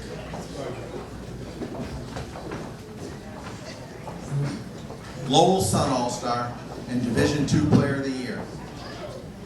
4-year starter in baseball, 3-time league all-star and pitcher of the year. This is quite a resume.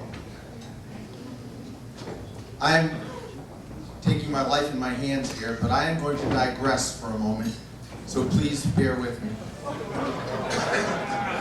Burlington has physically changed a lot in the last 50 years. However, there are many aspects of this town that have not changed a bit. The schools, the recreation, the athletic programs, the kids and parents that care about each other, and most importantly, Simons Park. In 2004, the team I coached, Concord Carlisle, was in the same bracket as Burlington. We were scheduled to play the winner of the Burlington-Brighton game at Simons Park. It was a gorgeous day, and Elaine, my wife, and I sat on the hill in right field to watch Burlington beat Brighton and set up our meeting in 2 days. The weather was great again. It was exciting to be playing at Simons against my old coach and my old high school. Danny Walsh was on the mound, and Burlington won a very close game, 1-0. The crowd was phenomenal, large and appropriately loud. In spite of losing, it was a great day, a great competition, and I couldn't have been prouder to have been there. I congratulated Danny on a great game and wished them well the rest of the way. I tell you that story because Danny and that game are what this town is all about. Danny went on to be one of the best baseball players to ever play at BHS, as well as the best quarterback. It is with great pleasure that I introduce Danny Walsh for induction to the Burlington High School. I'd like to start out and obviously do some thank yous here. I'd like to first thank my wife, Amanda. Hopefully she is still here after seeing this picture for the first time. And obviously my parents, Chuck and Maureen, sitting at table 12, along with Sean's other fan group here. My in-laws, Paul and Tom, along with the Hall of Fame committee, Paul Sheehan, of course, and all the other folks that were a part of those mid-2000 teams, that I was on and took part in. I think most of us realize, for the most part, we're here celebrating individual awards and recognitions, but ultimately it came down to the team, right? On the football squad, we had 55 other folks who were just as much a part of it as I was. Baseball-wise, probably 25 other people on the roster as well. That basically deserve every bit of the same recognition that I do, and again, that most of the athletes here that are being recognized today. Along those lines, coaching staff as well that I worked with throughout my time in high school. I mean, they helped shape really who I am today, along with my parents. The committee only did give me 3 to 5 minutes, at least that's what I was told, but some of the other folks here, I think a little different thought process. So I'll spare everybody the life lessons that I learned when I was in my teenage years. The one or two that I will highlight is really the dedication and hard work that any individual that has, was standing up here or will stand up here, obviously displayed throughout their, early years, teenage years, and I'm sure today. This may or, I was going to say this may or may not be a shock that I started my my football career as an offensive lineman, but again, back to this picture, you could probably already figure that out. So coming into freshman year, I was an offensive lineman, personally, I thought baseball would really be kind of my calling. That football would be something that would pass my time in the fall. I'd get a Letterman jacket, great. But you know what, Coach Mcguire, sitting at my table as well, he had this mindset where, all right, this kid can throw a baseball. Why can't he throw a football as well? One of the things that he did for me was, I learned how to accept the challenge, face a challenge, because going from lineman to quarterback, that is not only a different position, but that's almost an entirely different game, right? There's a lot of stuff that goes into that, and he challenged me to learn, and if you ask any athlete what drives them, the answer is probably that competition. Sean, you just mentioned that you were competing with Sean Mcguire for, from a competitive standpoint, and that drove you to be a better, athlete and a better person. He, along with my parents, honestly helped put me in a position to succeed, and for that, I'm so grateful. Let's flip over to this last page here. Coach Mcguire, Coach Curtin's name was obviously mentioned earlier, two unsung heroes for me. The game of football and baseball are different, especially when you get to the college level. High school, it's great. It's the best athletes and the best people in your town. When you get into college, ultimately, it's the best people in your state, in your geographical region, sometimes in the country. And although I played baseball in college, Coach Mcguire didn't play baseball. He did play football at Cornell in college, but between him and Coach Curtin, who had plenty of sons that played at the collegiate level as well as the professional level, their knowledge helped me understand the preparation that it was going to take to actually succeed in the college level and play at that level. So again, I couldn't be here and couldn't, I wouldn't be able to contribute my successes personally just to me. There's too many folks that ultimately were a part of that. Lastly, the town of Burlington, it's meant everything to me in the 30-plus years, that I've been around. I grew up, went to school here. My wife and I actually moved back here in 2019 as well. And luckily, my closest friends are all still my buddies that we played on the football team and baseball teams with. We've had plenty of moments around the fire pit talking about games from, back in the day, and moments that, I'll hold on to forever. To all those that I missed or forgot to thank, again, this recognition goes well beyond just me, and there are too many people, honestly, that supported my individual successes. So once again, thank you, and I hope everybody has a great rest of their night, and thank you for having us.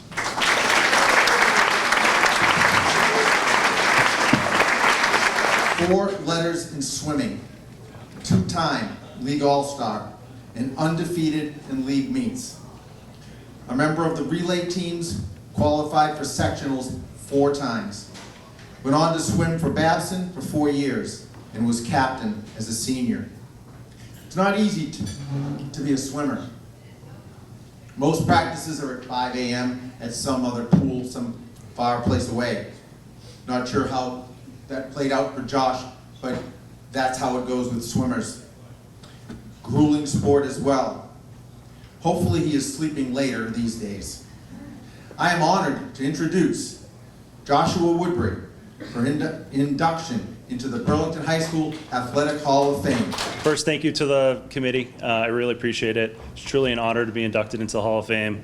I also want to thank my parents for, as Joe mentioned, the very early practices, driving me all over New England for swim meets, as far south as New York for swim meets. And lastly, I want to thank my wife and my 2 sons, Shay and Cameron. They surprised me and submitted for me to be inducted. So when I got the call, I called my wife. She goes, "Oh, really? Oh, okay. Yeah. I was the one who put it in for you." So I said, thank you very much. I do appreciate that.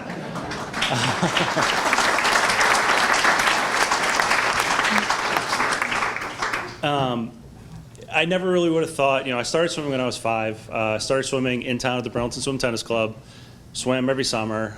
My parents convinced me, they said, why don't you try year round? So I started at the Woodbridge Boys and Girls Club, and then a year later the team folded and I moved to a U.S. team based out of Medford. From there, so a lot of highs and lows. When I was 12, I kind of hit one of the highs. I was top 5 in New England in most of my events.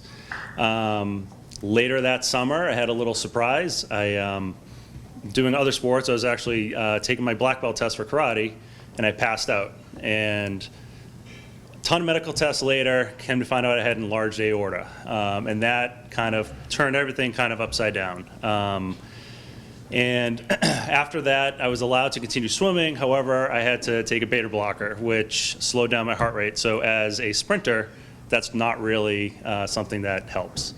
So fortunately, I was still able to do the sport. I was still able to swim at the high school. He's not here tonight, but I want to thank Coach Tachi for a great 4 years at the high school. Some of my still lifelong friends I swam with in high school. And I was fortunate enough, as mentioned, to swim 4 years in college as well, and captain the team my senior year. I was also thankful that my heart condition didn't get any worse, so when I got to college, they actually were able to take me off the medication, and I haven't been on it since, so that's also a good thing.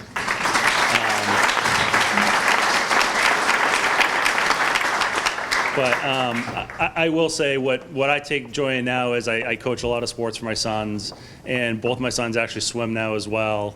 And I'm looking forward to, my older son is in 7th grade, so in 2 years he'll be swimming for the high school team, which I look forward to participating in those meets.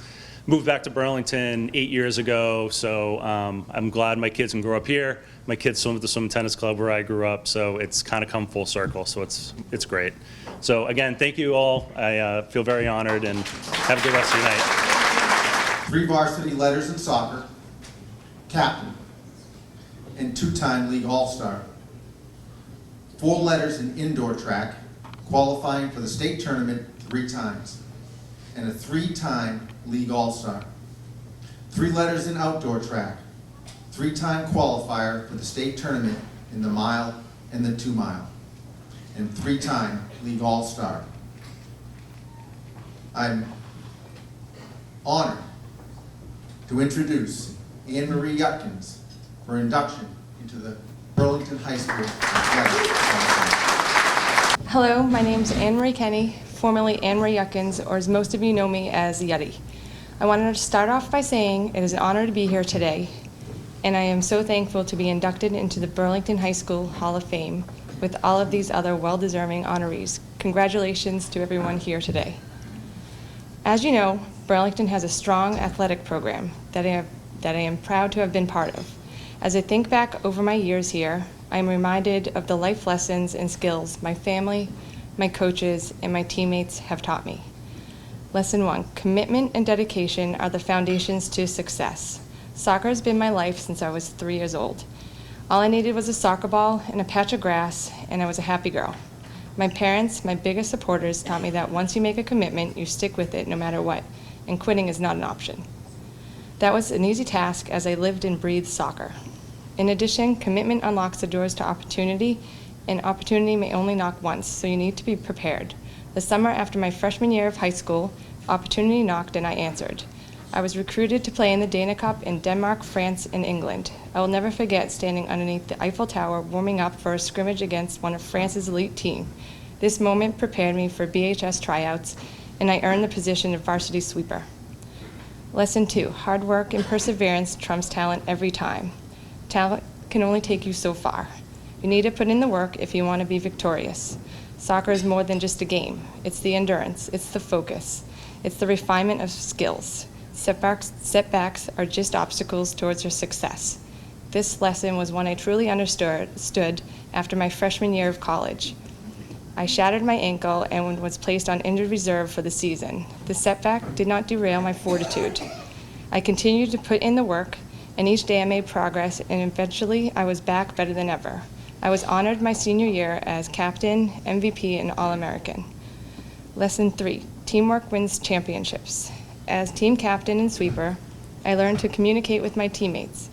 We learned together to work together, anticipate next steps, and be one step ahead of our opponent. Our success was built on trust and working together.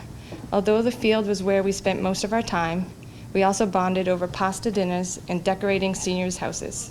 As a result, we had several successful seasons and made it to the playoffs. It's no coincidence that my family, my coaches, and my teammates have helped me realize that these life lessons through my favorite sport. As Pele notes, success is no accident. It is hard work, perseverance, learning, studying, sacrifice, and most of all, love of what you are doing.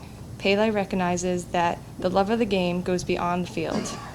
I would like to thank my coaches, especially Mr. C, who believed in my abilities as a soccer player and as a leader. You pushed me to reach my full potential. I would also like to thank my parents, Marianne and Stan, who never missed a soccer game, rain or shine. You have always been my biggest cheerleaders and supporters in life. I would also like to thank my sister, Carrie Ann, who has been my best friend and teammate, not only in soccer but in life. You have encouraged me to be better than I ever knew I could. I would like to thank my husband, Brian, who may not be a Hall of Famer yet, but is one in my heart. I would also like to thank my kids, Brady, Kayla, and Peyton, who are already following in their mother's footsteps and have their own biggest cheerleader, me. I am sure they will live up to the Yeti name. Thank you. There seems to be a few people mentioned quite a bit tonight. Coach Lev, Coach Mcguire, Coach Newcomb, Coach Tachi, Coach Curtin, and probably a couple other names that I'm missing. But as you can see, there is quite an importance in the impact that coaches have on athletes, and then the impact that they pass on to their kids. So let's have one big round of applause for the athletes and one big round of applause for the coaches who coach those athletes.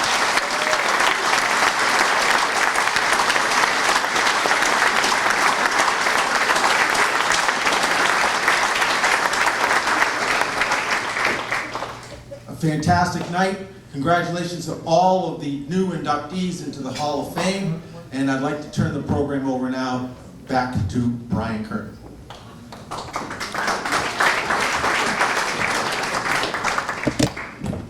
Thank you, Joe. What a great night. Thanks for everybody. Thanks to the committee. Congratulations, safe travels, and hopefully those who do stay can go to the Escadrille and have a drink. Great night. Thank you.